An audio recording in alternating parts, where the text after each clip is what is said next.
no nome do Senhor Jesus.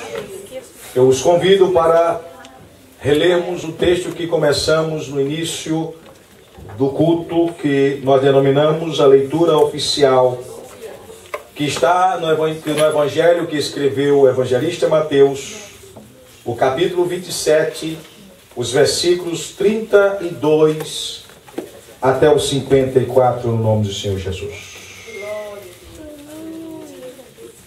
Amém? Eu vou esperar que todos encontrem no nome do Senhor Jesus esse texto para juntos lermos. Talvez, possivelmente, algumas palavras sejam um pouco diferentes da sua tradução. Talvez a maioria dos irmãos está com a tradução corrigida, outras atualizada. Eu estou com a tradução contemporânea, que uso desde quando era novo convertido, mas gosto também da tradução corrigida. E às vezes algumas palavras diferem daquilo que nós estamos lendo no nome do Senhor Jesus. Amém? Todos acharam? Amém. Podemos continuar lá. Acompanhe a sua leitura aí em silêncio no nome do Senhor Jesus. Eu vou ler do capítulo 27, os versículos 32 em diante. Encontraram? Amém. Diz assim a Bíblia: quando saíram, encontraram um homem sirineu chamado Simão, a quem constrangeram a levar a cruz de Jesus. Chegando no lugar chamado Gólgota, que significa lugar da caveira, deram-lhe a beber vinho misturado com fel, mas ele, provando-o, não o quis beber. Depois de crucificarem, repartiram entre si as vestes dele, lançando sorte para que se cumprisse o que foi dito pelo profeta: reparte entre si as minhas vestes, e sobre a minha túnica deitaram sorte. E assentando ali o guardavam.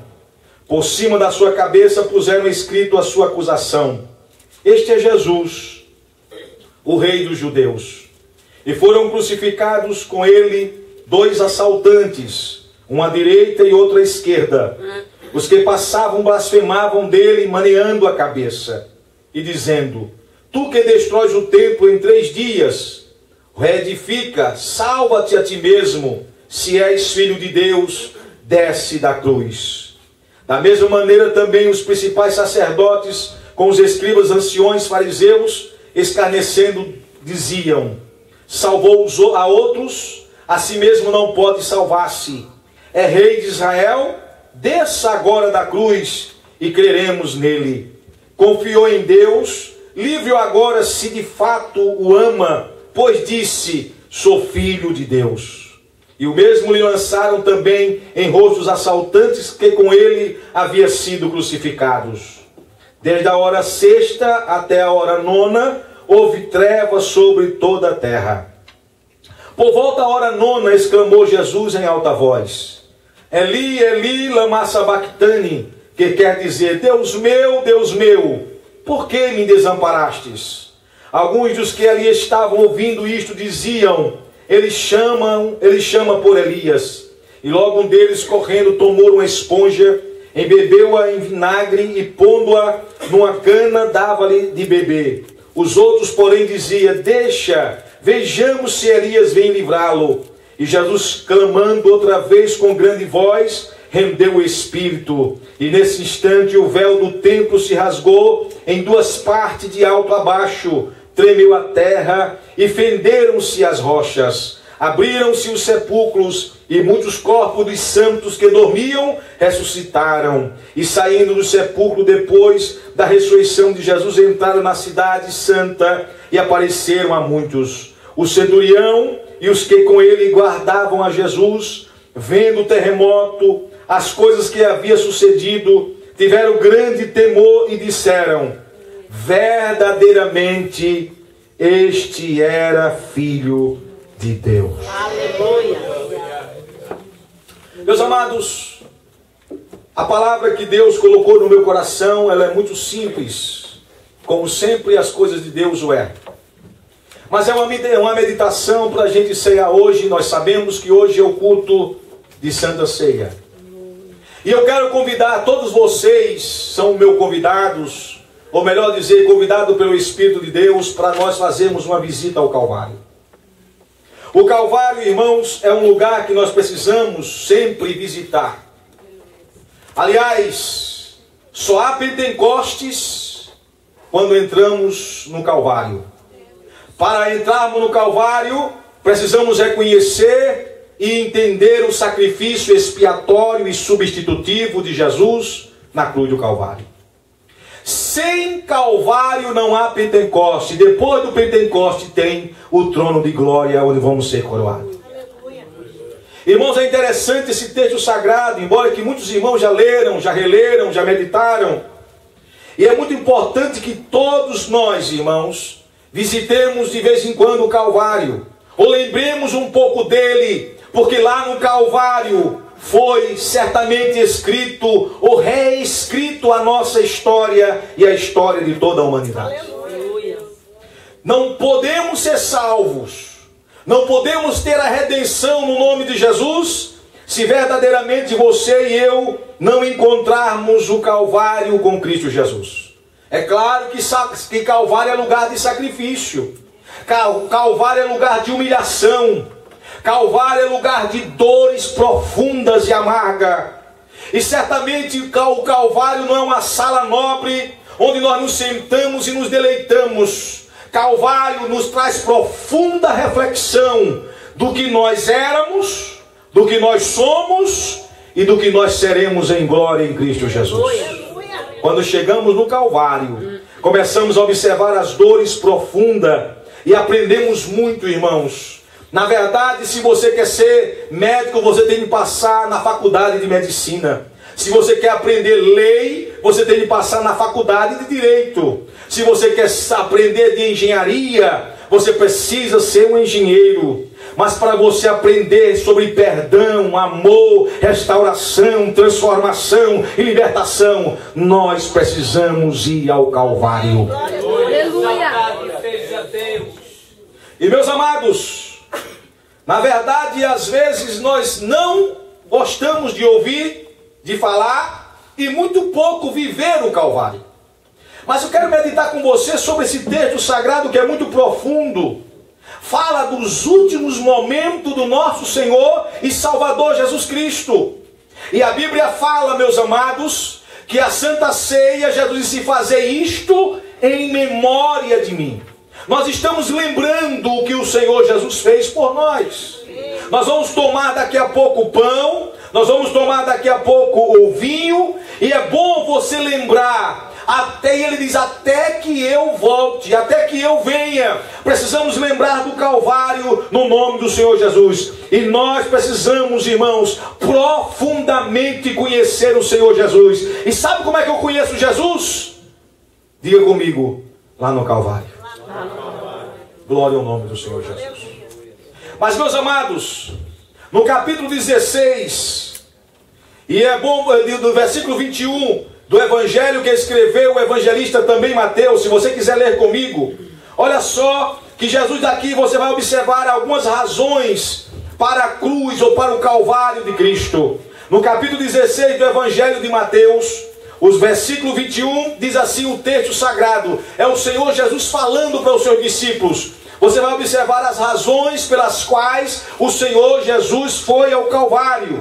E está convidando que nós, nesta noite, antes de tomar o pão e comer o vinho, voltemos aqui há mais de 2000 anos atrás e vamos viver o Calvário com Cristo, para que você possa valorizar a sua salvação e o preço que foi derramado lá na cruz do Calvário por mim e por você. Amém. No capítulo 16, versículo 21 do Evangelho de Mateus, você encontrou, diz assim o texto: desde esse tempo começou Jesus Cristo a mostrar aos seus discípulos que lhe era necessário seguir para Jerusalém e sofrer muitas coisas dos anciãos, dos principados sacerdotes e dos escribas, ser morto e ressuscitado no terceiro dia. Diga comigo hoje, foi necessário. Foi necessário. Jesus usa a expressão para os seus discípulos, é necessário que eu vá lá.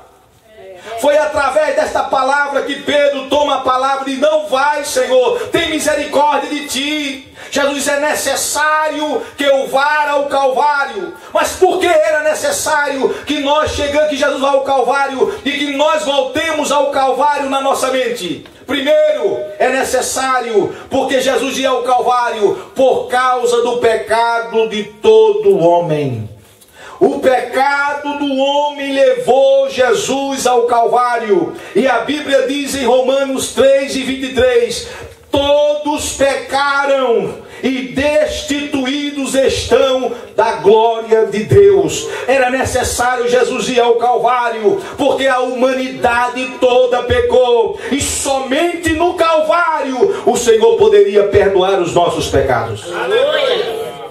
Vamos visitar o Calvário, irmãos. Calvário, era necessário que o Senhor Jesus estivesse lá no Calvário, porque nós ferimos a santidade de Deus. Irmãos, só podemos entender o que é santidade de Deus quando Deus nos revela. E aí nós vamos ver a nossa miserabilidade, os nossos pecados. E você vai agradecer mais do que nunca o fato de você ser perdoado e o seu nome escrito no livro da vida. E somente, irmãos, aqueles que pecam entendem que necessitam do perdão. Era necessário que Jesus fosse ao Calvário para perdoar, ou seja, por causa do pecado de todo homem. Quem aqui não pecou? Quem aqui que não cometeu uma infração? E quando Jesus foi ao Calvário, irmãos, ele foi lá para fazer a remissão e a redenção pelos nossos pecados. E ele não foi porque ele pecou, ele não foi porque ele transgrediu, ele foi porque eu e você pecamos.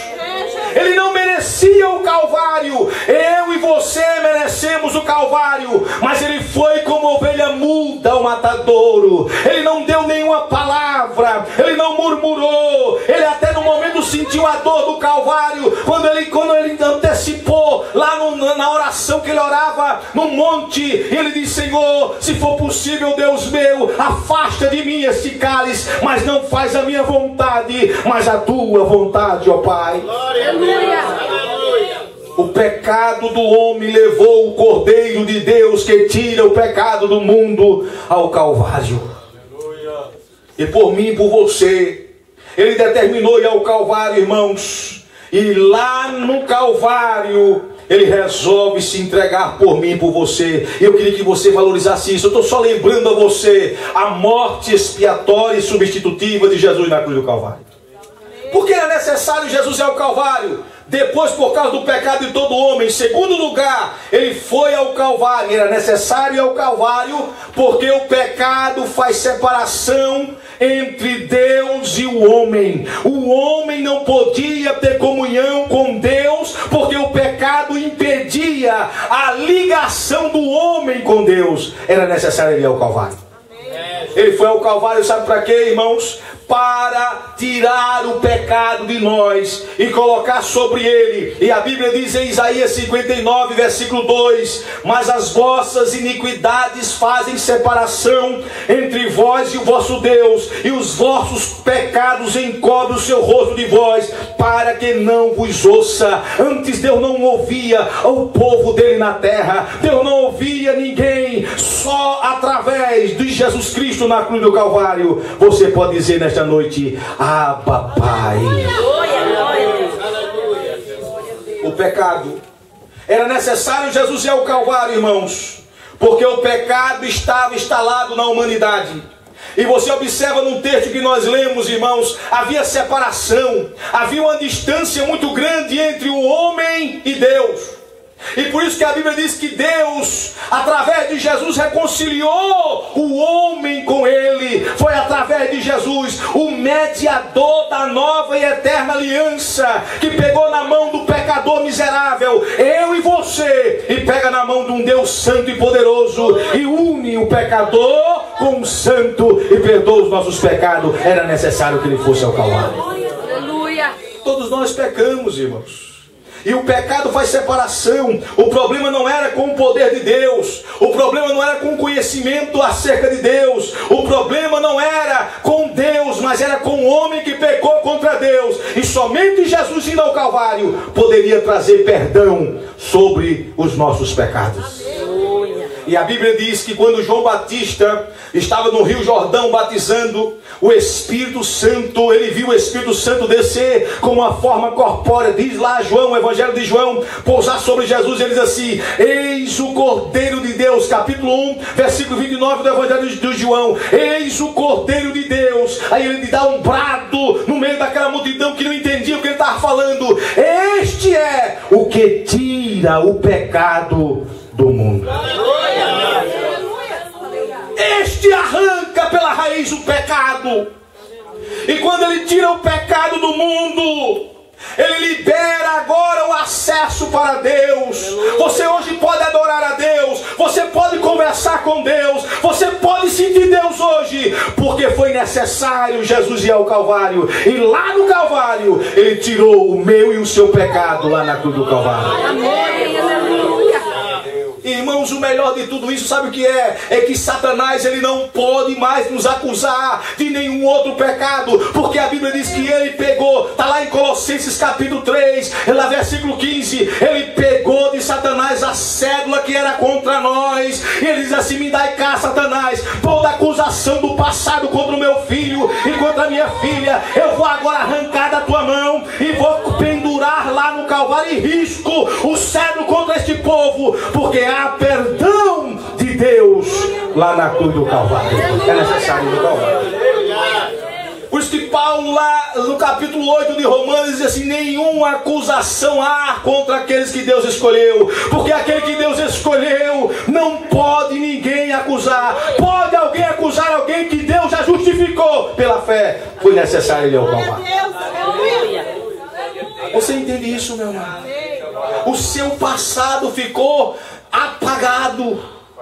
O seu passado ficou na cruz. Satanás não pode lançar mão do seu passado, porque Paulo escreveu em 2 Coríntios capítulo 5 e 17, diz assim a Bíblia, nós conhecemos esse texto de cor salteado. Olha só o que Paulo diz assim: pois aquele que está em Cristo, nova criatura é.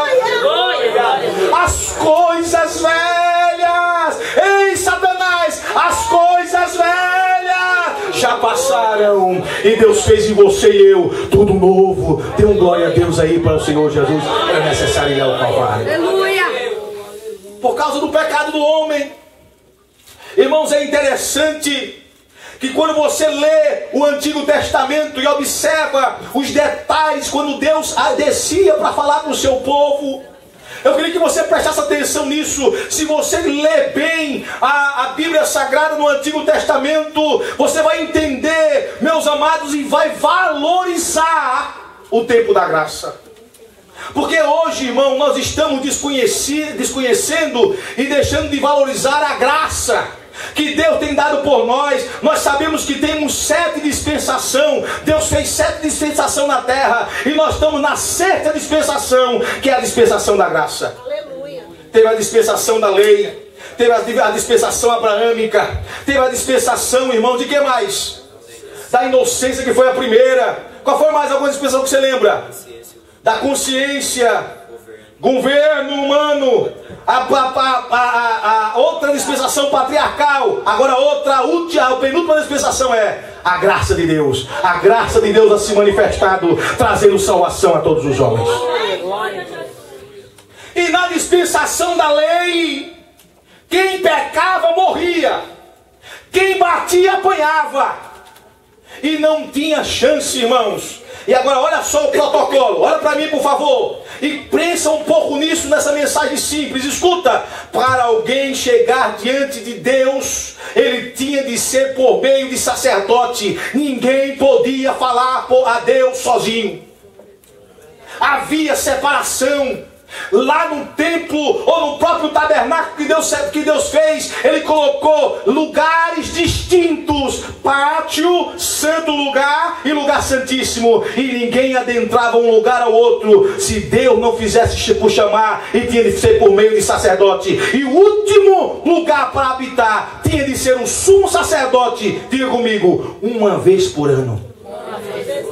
E olha só, irmãos, dizem a história da tipologia bíblica de que os sacerdotes tinham na sua aba, naquelas vestes sacerdotais, campainhas que, segundo os teólogos, traduz aquelas campainhas, línguas estranhas dos crentes, já estava lá no calado no Antigo Testamento, quando o sacerdote estava ministrando, as campainhas estavam tocando, era a presença de que tinha pessoa viva. Quando uma pessoa está falando línguas estranhas, é porque está vivo na presença de Deus, tem comunhão com Deus e alegria com Deus.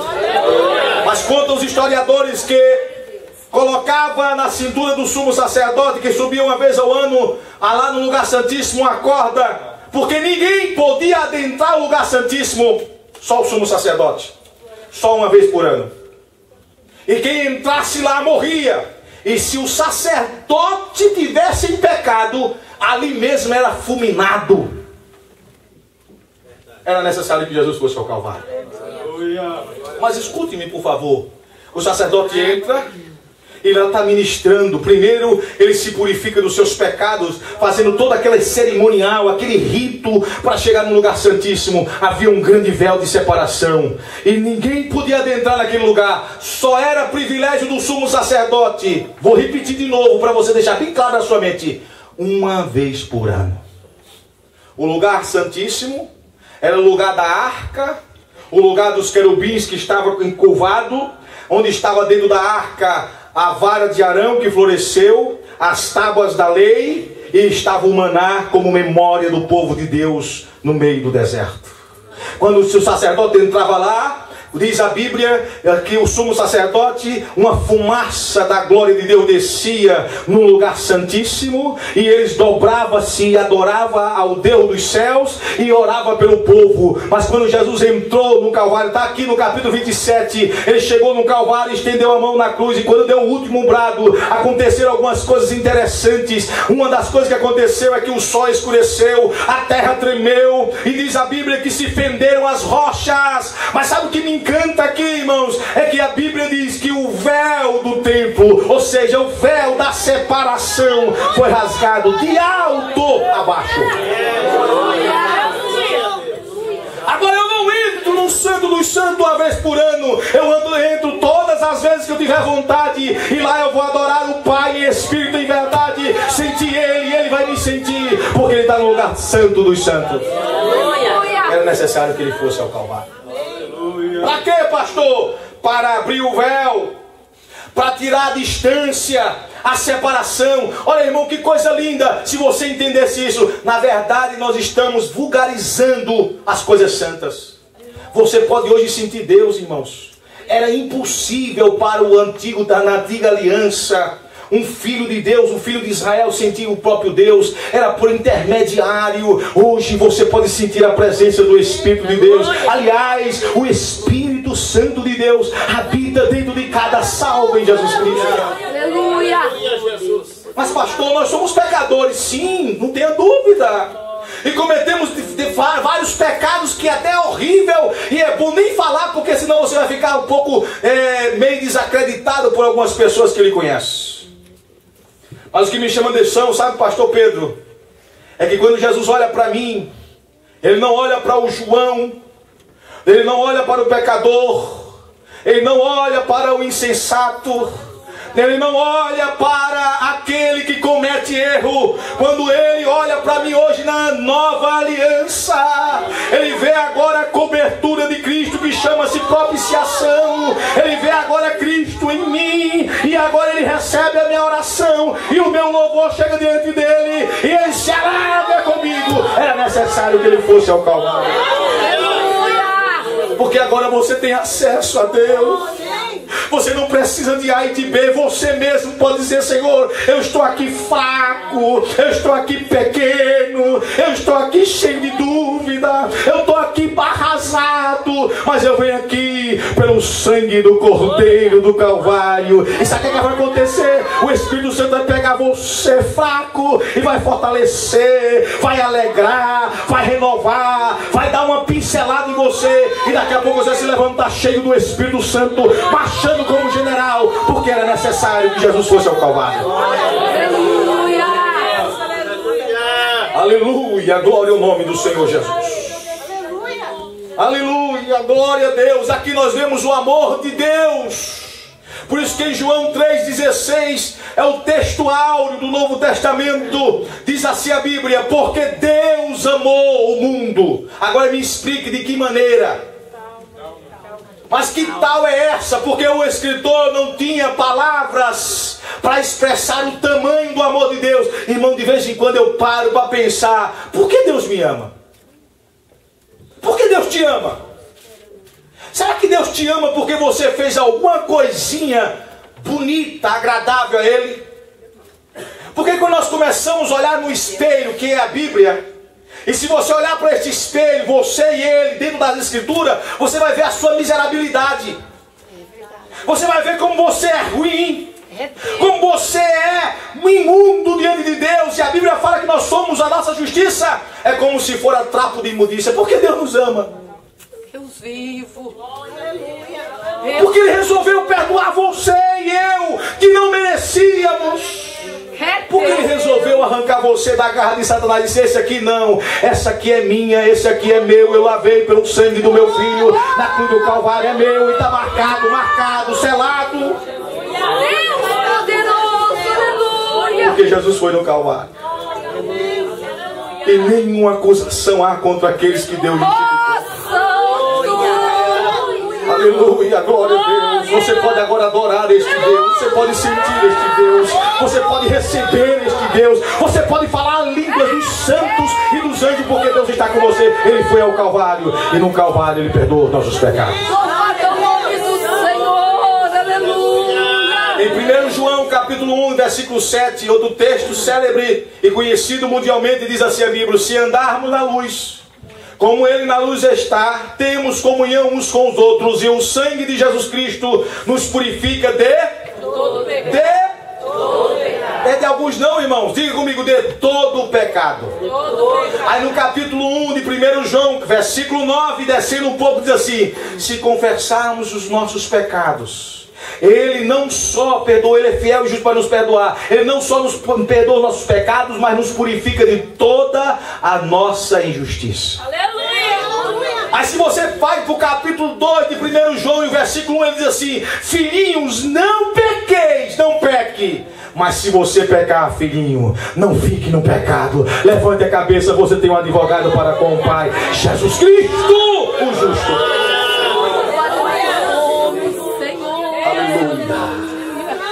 Não deixe o diabo te acusar.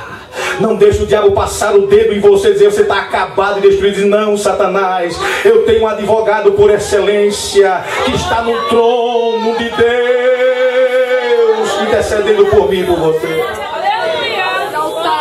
Era necessário que ele fosse ao Calvário.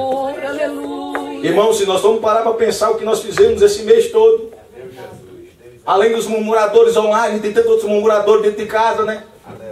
Reclamamos da vida, da sorte, reclamamos de tudo e de todos, e fazemos tantas coisas que dá vergonha até a nós mesmos. Mas escuta, Ele foi ao Calvário, e no Calvário Ele tirou os seus pecados. No capítulo 9, se eu não estou equivocado, de Mateus, diz a Bíblia que Jesus estava na casa de uma certa pessoa, e a multidão adentrou naquela casa e encheu tanto aquela casa que já não podia ninguém adentrar naquela casa pela multidão que estava ouvindo Jesus ensinar.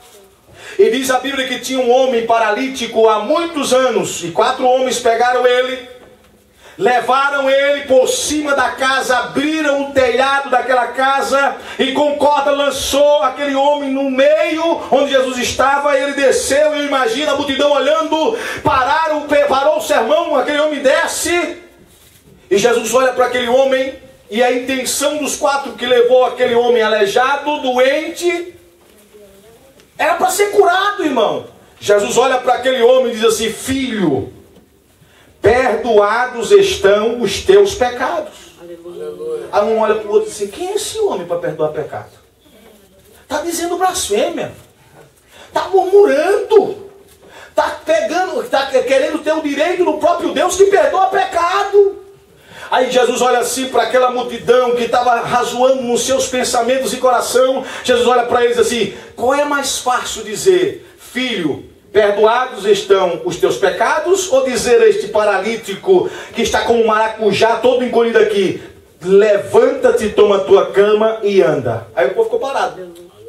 Aí Jesus disse, para que saibas que o Filho do Homem tem poder para perdoar pecado. Aleluia! Oh, glória a Jesus! Disse, meu filho, levanta. Eu imagino agora os nervos. Eu imagino agora todos os nervos, os ossos daquele homem começar a estralar. Esticado, o povo regalou os olhos e começou a ter medo. Ele levanta e começa a andar, e o povo começa a se possuir um grande temor. E diz, Deus visitou o seu povo, se levantou entre nós um grande profeta. Jesus perdoa pecado. Meu amado, tome a Santa Ceia sabendo que o Senhor Jesus perdoou os seus pecados. Há perdão de Deus para nós, irmãos. Era necessário que Jesus fosse ao Calvário. Em terceiro lugar, tem muitas. Por que era necessário? Primeiro, porque todos pecaram. Segundo, por causa do pecado fazia o homem separação entre Deus e o homem. Terceiro, por causa da nossa salvação. Você sabe o que é salvação? Numa linguagem simples, sem ser nada teológica, salvação é o livramento da condenação eterna, é o livramento da condenação eterna causada pelo pecado. O que é salvação? Salvação no original significa livramento. Por isso que no Antigo Testamento diz assim, o Senhor vai salvar você, Israel. Está falando de livramento. O Senhor está dando livramento. A palavra tem vários significados, mas uma delas é livramento. Jesus nos livrou da condenação eterna que o pecado causa naqueles que pecam, não confessam, não deixam, não se arrependem. No capítulo 5 e 24 de João, estão acompanhando comigo? Diz assim a Bíblia, em verdade eu vos digo, que aqueles que ouvem a minha palavra e crê naquele que me enviou, têm a vida eterna. Não entrará em condenação, mas passou da morte para a vida. Dê glória a Deus por isso. Jesus veio salvar nós. Veio colocar o nosso nome escrito no livro da vida.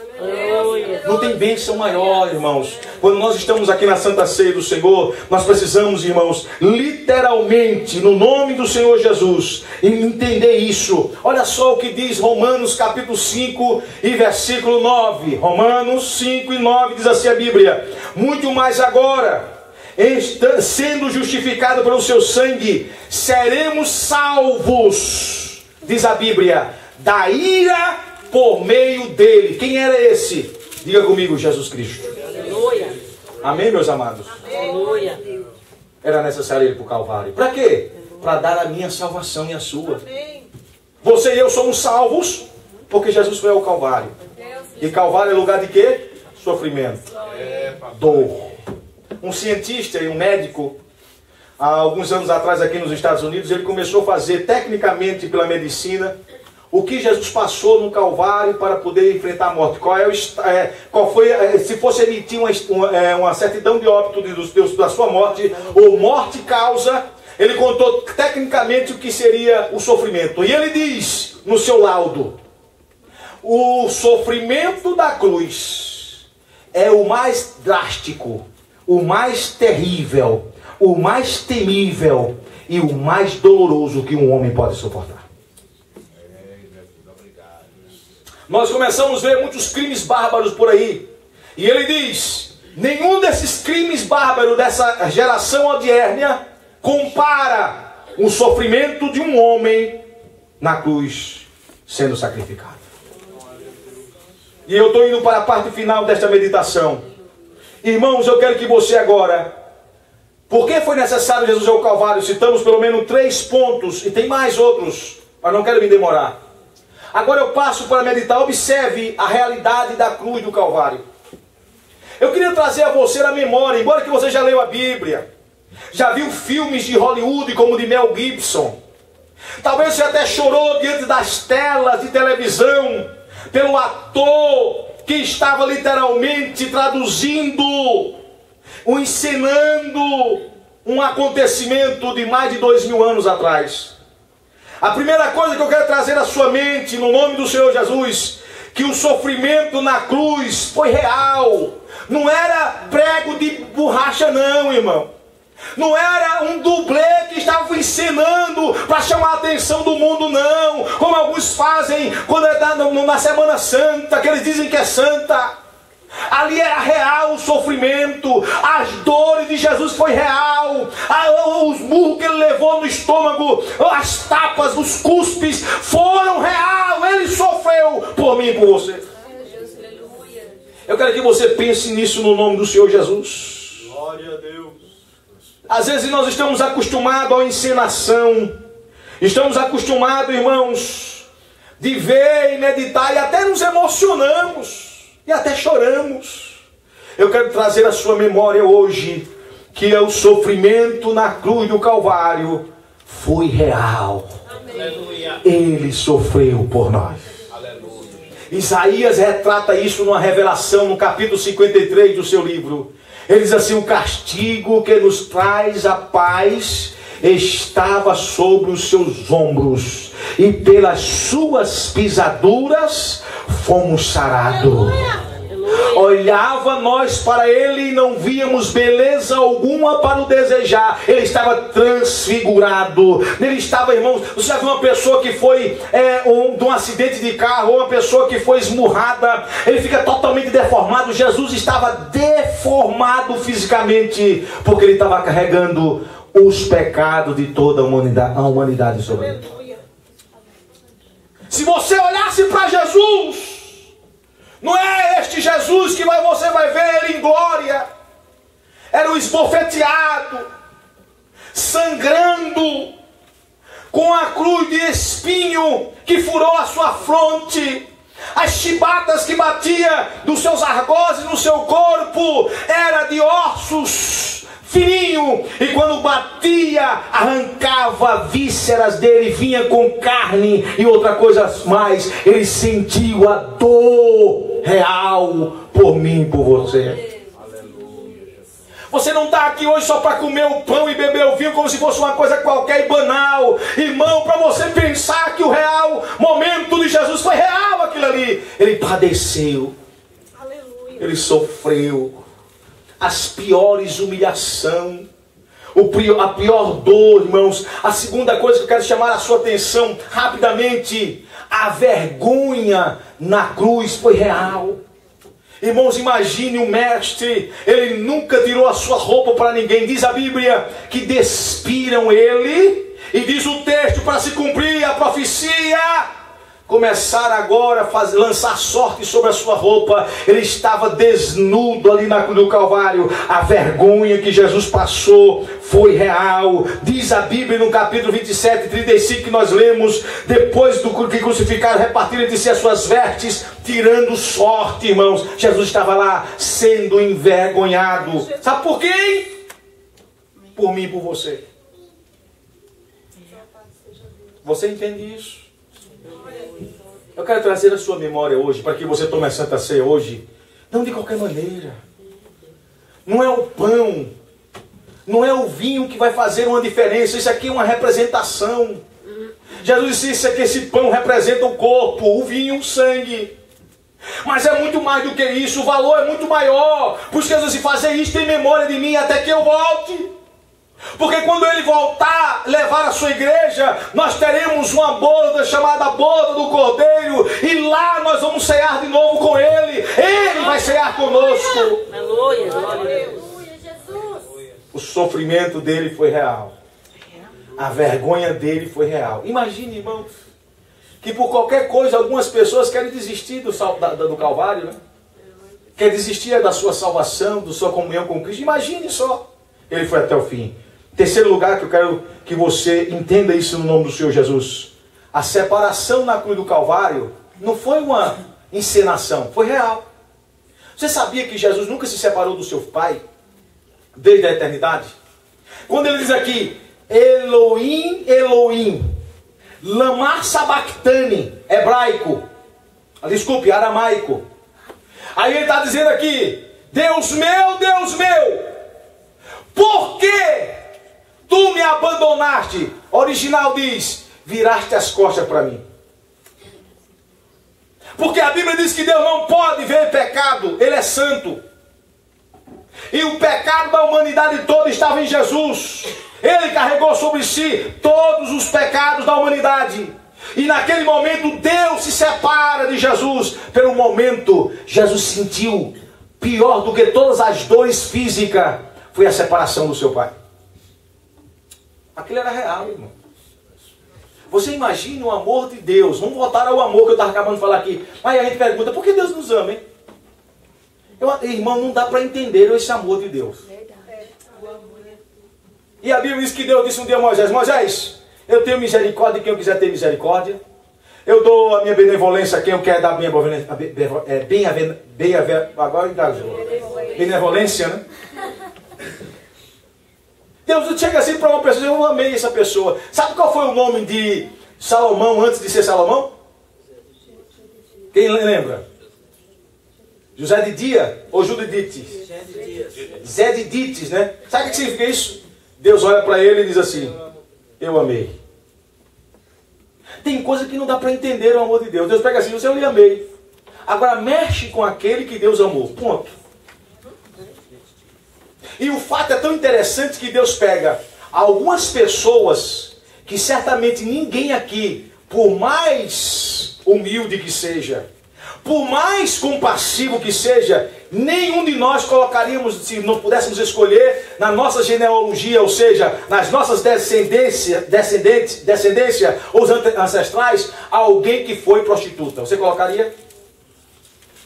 Você colocaria uma pessoa que adorasse outros deuses? Jesus permitiu que Raabe fosse uma das suas tataravó.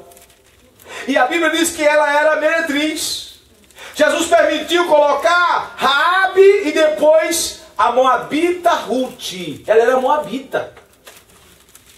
Pega na genealogia e coloca lá. Mas peraí, pastor, eu não estou entendendo bem. Não está entendendo, não? Jesus pega de uma queda de Davi. E eu não estou fazendo apologia aqui ao pecado, não. Porque pecado é pecado e só há perdão para o pecado. Quem confessa e deixa e abandona o pecado. Pelo menos a Bíblia diz assim, meu amado.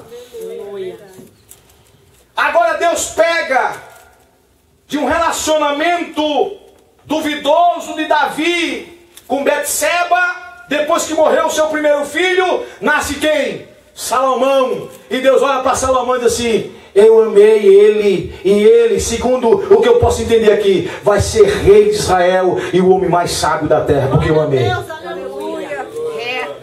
Diga para o teu irmão: quem Deus ama, ama, e acabou a história. E não tem o que discutir. Você é amado por Deus? Então dá um glória a Deus, meu amado, porque Deus te ama. Eu só estou dando uma pincelada aqui, que o amor de Deus não se entende nem se explica. Vai entender o amor de Deus. Ele ama quem Ele quer. E não há critério ou uma regra para Deus amar alguém. Deus ama alguém que Ele quer amar, ponto final. Aí a Bíblia diz: e amou Jacó e aborreceu Esaú. Peraí, Deus, na minha condição lógica humana e nos meus cálculos de santidade, de um super crente que sou, aleluia, glória a Deus, não é? Eu nunca vou escolher um trapaceiro, um enganador, um que só quer ter vantagem em tudo, e escolher para ser o homem que vai ser dele gerar todas as tribos de Israel. Quem era Jacó, irmão? Trapaceiro, enganador. Sim ou não?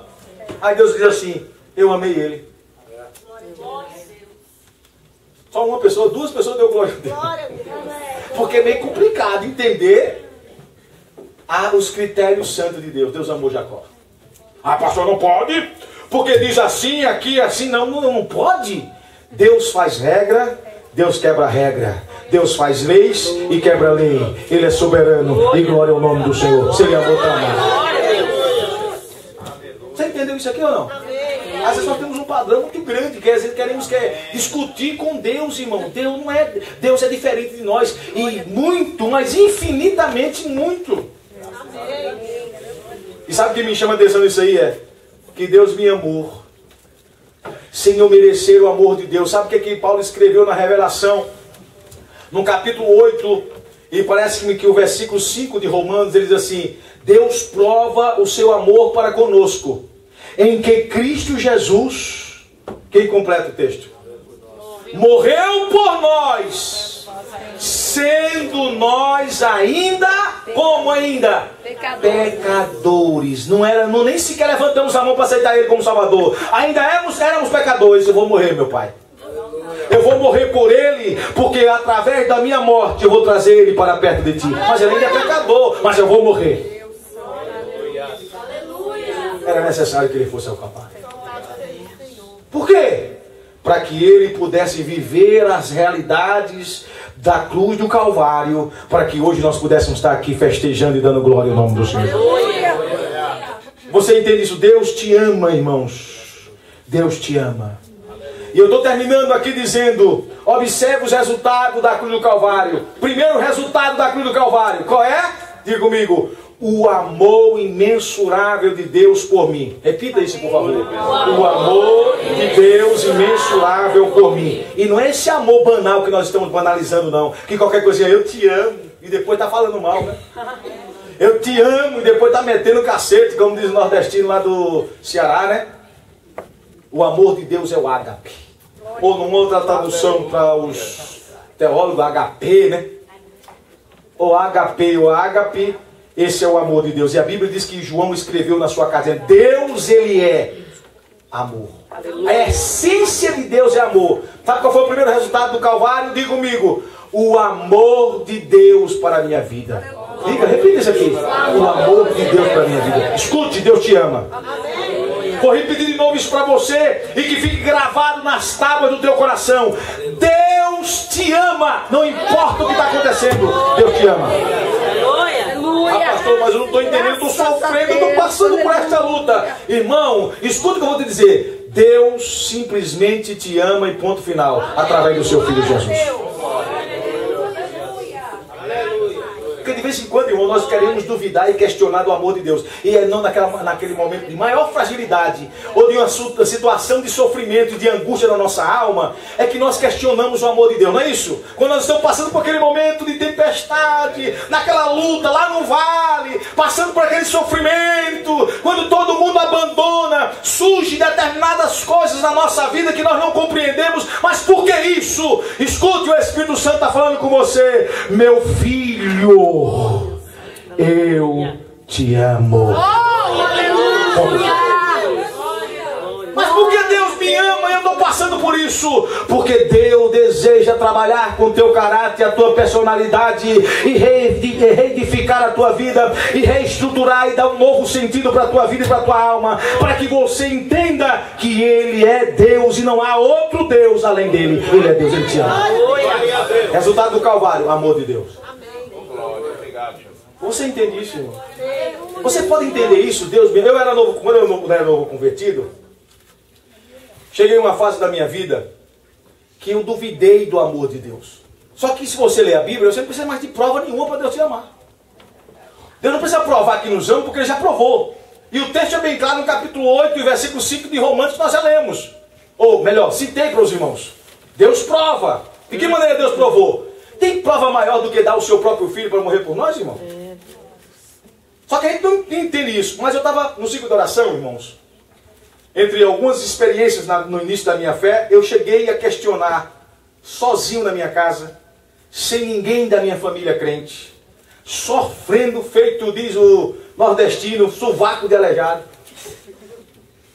Todo mundo contra mim. Eu passei um terror psicológico, minha mãe, durante uma semana quase inteira, quase uma semana inteira. Escute, irmãos, ela ia no meu quarto, era 2 horas da manhã, abria a porta do quarto e ela começava a chorar. Aí as lágrimas descendo, aí acordava meu pai, meus irmãos. Esse meu filho é crente. E eu acordado, só que eu estava coberto, cobria o meu rosto para ela não perceber que eu estava acordado.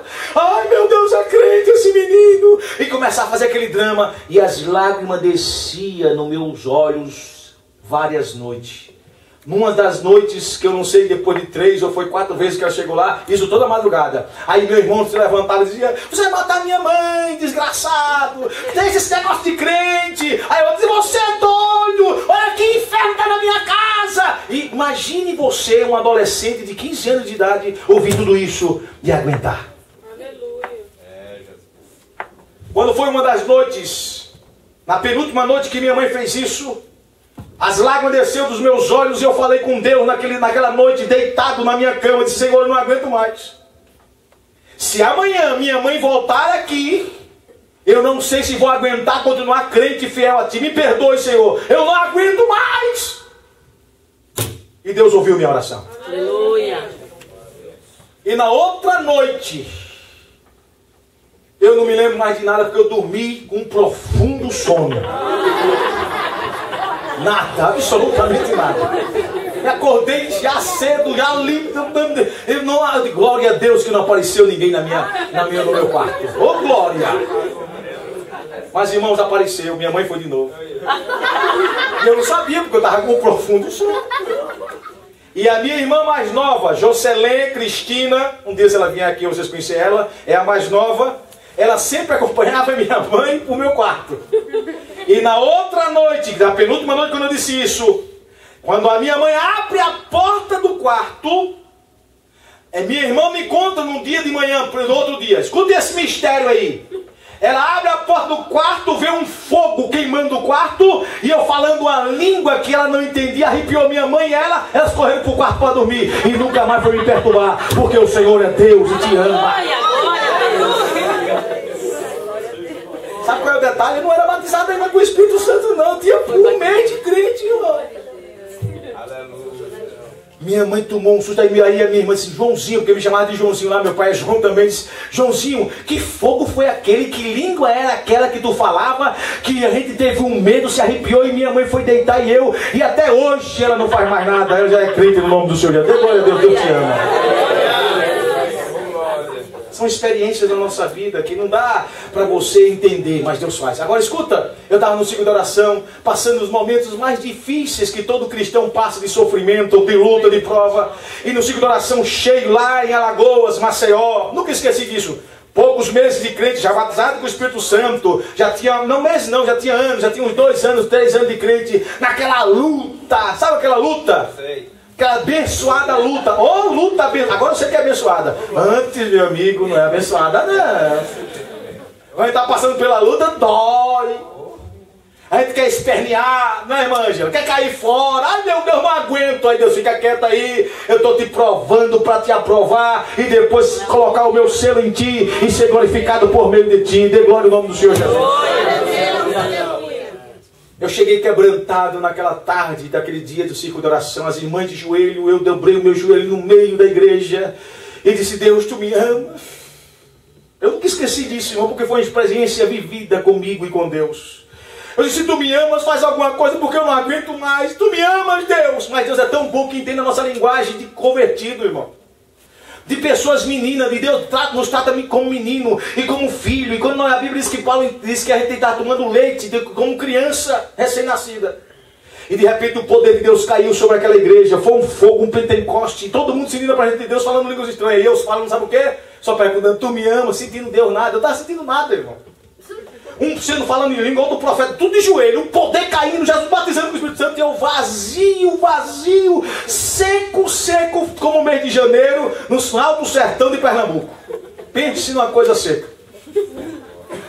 Que a terra seca racha de tanta necessidade de água. Deus, tu me ama. Aí de repente aquele poder, aí veio um vento atrás de mim, por trás de mim, e eu literalmente senti um abraço. Eu não sei se você dá para entender. Se você crê, creia. Se não crê, o problema é seu. Eu vivi isso. Aquele abraço me abraçou por trás. Eu comecei a sentir um calor e disparei línguas estranhas. E ouvi uma voz que disse: eu te amo. Eu te amo. Pronto, acabou. Ali foi o melhor dia da minha vida. Irmãos, Deus te ama. Aí o resultado do Calvário, diga comigo: Deus simplesmente me ama. Mas porque você merece? O que você fez para Deus te amar? Sabe o que você fez? Pecado, irmão. Raiva. Porque tem indivíduo que dá vontade de botar para fora. É, não é? E a gente, por pouco, a gente não aguenta aquela irmãzinha, aquele irmãozinho que às vezes está nos chateando. A gente quer se livrar do problema, né? Aí Deus diz assim: você era um problema, um super problema, um big de um problema, mas eu te amei e resolvi teu problema. Aleluia. Segundo resultado do Calvário, sabe qual é? O resultado do Calvário, em segundo lugar, diga: perdão de Deus para a minha vida. Você sabe o que está escrito lá em Efésios capítulo 1, versículo 7? Diz assim a Bíblia: em que temos a redenção pelo seu sangue, a remissão dos pecados, segundo as riquezas da sua graça. Redenção aqui se implica, irmão, o preço pago na cruz do Calvário. Deus pagou o preço e perdoou você e a mim. Ele apagou nossos pecados. Seja qual for. Segundo resultado, eu não tenho tempo para isso mais. Segundo resultado, terceiro, melhor dizendo, sabe qual é o resultado do Calvário? Em tese, eu vou falar isso para você. Diga: paz de Deus, paz com Deus e paz comigo. Vamos repetir isso aqui: com Deus, paz de Deus e paz comigo. Eu quero que você repita de novo isso aqui comigo, por favor. Paz com Deus, paz de Deus e paz comigo. Amém? Você entende isso aqui? A Bíblia diz lá em Romanos 5:1: sendo justificado pela fé, tendes paz com Deus. Que é isso? Você agora tem paz com Deus, relacionamento com Deus. Você tem paz de Deus. E porque eu tenho paz de Deus e paz com Deus, eu estou em paz com todo mundo. Você entende isso? Paz. Resultado do Calvário. Você diz amém? Quarto resultado, eu termino aqui. Vou terminar agora, para a gente cear. Qual é o quarto resultado? Tem muitos resultados do Calvário. Diga comigo: comunhão com Deus. Amém. Você tem comunhão com Deus? Você tem verdadeiramente comunhão com Deus? O que é comunhão com Deus? Comunhão fala de relacionamento. Comunhão fala de intimidade. Comunhão fala de você conhecer o profundo de Deus. Quem tem comunhão conhece os desejos daquele que você tem comunhão. Aleluia. Comunhão fala, entre muitas coisas, sem dizer o significado da palavra, comunhão fala de, além de relacionamento, além de intimidade, além de conhecer. Sabe o que é que se fala comunhão? Fala, irmãos, de você estar andando junto com alguém. Aleluia. Comunhão com Deus. Aleluia. E hoje nós vamos cear. Quando você cear, lembre-se que é necessário ir ao Calvário. Lá no Calvário. Foi lá no Calvário que o Senhor dispensou para nós as maiores bênçãos que você pode entender no nome do Senhor Jesus. Tome a ceia do Senhor hoje, pensando nisso. Diga: meu Deus, como é precioso te servir e te adorar. E eu não imaginava isso. Saia diferente daqui hoje, irmão. Saia um crente transformado e alegre. Saia de um crente aqui renovado. Comunhão traz também renovação. Escute, sai daqui vibrando, dizendo: meu Deus, nada disso eu merecia e Deus fez por mim, porque Ele passou no Calvário. Você entende isso? Fique em pé, por favor. Eu quero que você se relacione com Deus agora. Eu quero que você diga a Deus o que você... Antes da gente cear, nós estaremos ceando. Daqui a pouco temos um jantar delicioso aí. Mas o maior e a maior preciosidade hoje, sabe o que é? É o meu contato com Deus. Deixa eu dizer uma coisa para você aqui, que eu estou terminando no nome do Senhor Jesus. Um culto que você não sente a presença de Deus, isso não é culto. Sabe o que dá o segredo do culto a Deus? Sabe qual é? É quando eu posso ter comunhão com Deus.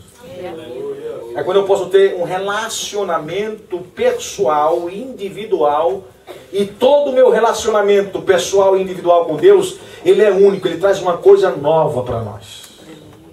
Eu queria convidar o grupo de louvor aqui para a gente cantar um hino que fale da cruz, que fale do Calvário. Um hino que vocês conhecem e que eu não estou lembrado agora, eventualmente, mas eu quero que você cante comigo, reportando a cruz. Se você não lembrar, ainda passar para o hino da harpa.